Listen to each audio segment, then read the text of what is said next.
मरने मत दो जवानों।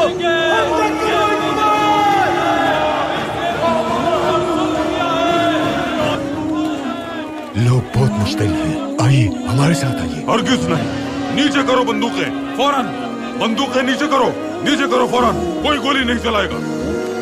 हद्दे अदब, हद्दे अदब। हम कब भागे हैं? हमारे आबा अजदाद कब फरार हुए हैं?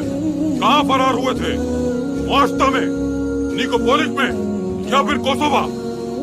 कब फरार हुए हम बताइए? क्या पुरुष जंग में भागे हम? जब समंदर में कयामत की तरह दुश्मन हम पर टूटा था, क्या परवेजा में छुपे थे हम?